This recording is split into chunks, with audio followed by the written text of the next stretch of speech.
Hi friends, welcome to our channel. Indonesian horror సినిమాలలో violence ఎక్కువగా ఉంటుంది. ఇక్కడ ప్రజలు కూడా పురాతన ఆచారాలను ఎక్కువగా పాటిస్తారు. అందుకే ఈ ఇండస్ట్రీ నుంచి చేతబడి దెయ్యాల స్టోరీలతో సినిమాలు వస్తుంటాయి. ఓటీటీలోకి వస్తున్న ఈ హారర్ సినిమాలను ప్రేక్షకులు కూడా ఇంట్రెస్టింగ్గా చూస్తున్నారు. అయితే ఇప్పుడు మనం చెప్పబోయే సినిమా ఒక తల్లి కూతురు మధ్యలో దెయ్యం అన్నట్టుగా సాగుతుంది. ఇందులో దెయ్యంతో ఒక మహిళ చేసుకునే ఒప్పందం ఆ కుటుంబ నాశనానికి కారణమవుతుంది. ఈ సినిమాని గుండె గట్టిగా ఉన్న వాళ్ళు మాత్రమే చూస్తే బెటర్. ఎందుకంటే ఈ సీన్స్ అంత భయంకరంగా ఉంటాయి. ఈ సినిమా పేరేమిటి, ఎందులో స్ట్రీమింగ్ అవుతుంది అనే వివరాలు ఈ వీడియోలో తెలుసుకుందాం. ఈ ఇండోనేషియన్ హారర్ థ్రిల్లర్ పేరు ది డెమన్స్ బ్రైడ్. 2025లో వచ్చిన ఈ సినిమా అజయ్ క్యోన్ లుబీస్ దర్శకత్వం వహించారు. ఇందులో టాస్కానమ్యా పొలాన్ ముఖ్య పాత్రలో నటించారు. ప్రస్తుతం ఈ సినిమా నెట్ఫ్లిక్స్లో అందుబాటులో ఉంది.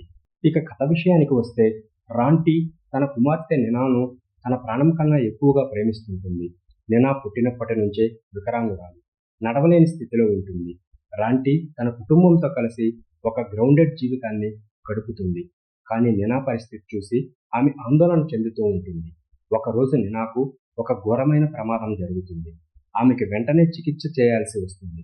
వైద్య ఖర్చులు భరించలేని స్థితిలో రాంటీ తన కుమార్తెను రక్షించుకోవటానికి ఒక షాకింగ్ నిర్ణయం తీసుకుంటుంది. ఆమె ఒక దెయ్యంతో ఒప్పందం చేసుకుంటుంది. ఈ ఒప్పందం నినా జీవితాన్ని కాపాడుతుంది. కానీ రాంటీలోకి దెయ్యం ఆవహిస్తుంది. ఆమె స్వభావం హఠాత్తుగా మారిపోతుంది. దెయ్యం ప్రభావంతో రాంటీ హింసాత్మకంగా మారుతుంది. ఆమె తన కుటుంబ సభ్యులపై దాడులు చేస్తుంది. మొదట ఆమె సోదరిని, ఆ తర్వాత అత్తగారిని, బావమరిదిని, ఆమె భర్తను కూడా హతమారుస్తుంది. ఈ రక్తపాత సీన్స్ సినిమాలో భయంకరంగా ఉంటాయి. రాంటీ మానవత్వం క్రమంగా కోల్పోతూ పూర్తిగా దెయ్యం నియంత్రణలోకి వెళ్ళిపోతుంది. ఈ హత్యల సమయంలో రాంటీ సన్నిహితురాలు నినా మాత్రమే ప్రాణాలతో బయటపడతారు. ఆ తర్వాత క్లైమాక్స్ ఊహించిన మలుపులతో దద్దరిల్లుతుంది.